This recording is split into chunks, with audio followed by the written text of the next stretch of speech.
Hello everyone, good evening. তো আজকে আমাদের বানানো হচ্ছে চুষি পিঠে। ভাতও হচ্ছে, কিন্তু চুষি পিঠেটা হচ্ছে আর কি। আর আমাদের এদিকে তো প্রচলিত না চুষি পিঠে, আমাদের এদিকে পুর পিঠে, তারপরে ওই গুড় পিঠে, এইসব সরু চালের পিঠে মানে প্রচলিত। যাই হোক, আগের বছরও বানিয়েছিলাম আমি, আর এবছরও বানাচ্ছি। তো চলো কিভাবে বানাই তোমাদের সাথে শেয়ার করি। আর কালকে মিনি ব্লগ আসবে, তোমরা অবশ্যই আমার মিনি ব্লগগুলোকে সাপোর্ট করো, কারণ অনেকটাই ভিউজ কমে গেছে, কারণ আমি অতটা ভিডিও দিতে পারিনি, তো সেই জন্য চ্যানেল পুরো ডাউন হয়ে গেছে। এদিকে জলটা গরম করে নিয়েছি, ফ্ল্যাশেও জল গরম রয়েছে, কিন্তু আমি কড়াইতে গরম জল করে নিয়েছি। এদিকে এই যে দুধটা গোলানোর জন্য, কারণ ডাইরেক্ট দিয়ে দেওয়া মানে পুরো একদম গলা গলা পাকিয়ে যাবে আর কি। আর এই যে এদিকে এই গুড়টার নাম নলেন গুড় না, এটা একটা কি গুড়, ওই যে বাটি যে গুড়গুলো হয় সেগুলোকে আমি করে নিয়েছি, কুড়ে নিয়েছি। আর এই যে চুষি পিঠে, বৌদি, আমি, মা, কোচো, মিষ্টি সবাই মিলে বানিয়েছি এই চুষি পিঠে। আর বৌদি এদিকে এই যে ভাত বসাবে।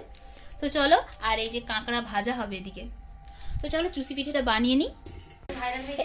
এই যে এখন হচ্ছে স্বাদ মতো আমি লবণ দিয়ে দেব। তো চলো লবণটা দিয়ে দিই। দুধটা এদিকে ফুটতে আরম্ভ হয়ে গিয়েছে, এখন চুষি পিঠেগুলো দিয়ে দেব।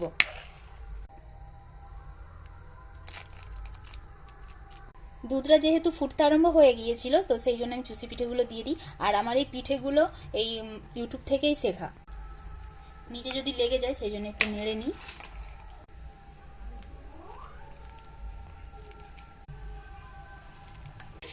তো এখন সেদ্ধ হতে থাকুক, তারপরে এই যে পুড়িয়ে রাখা এই গুড়টা তারপরে দেবো, নইলে গুড়টা দিয়ে দেওয়া মানে এখন মানে ঘাটা ঘাটা টাইপের হয়ে যাবে, এটা এখন সেদ্ধ হয়ে যাবে।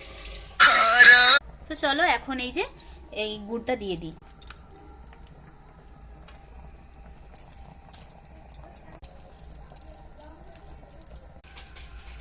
দেখতে কিন্তু খুব ইয়াম্মি হয়েছে।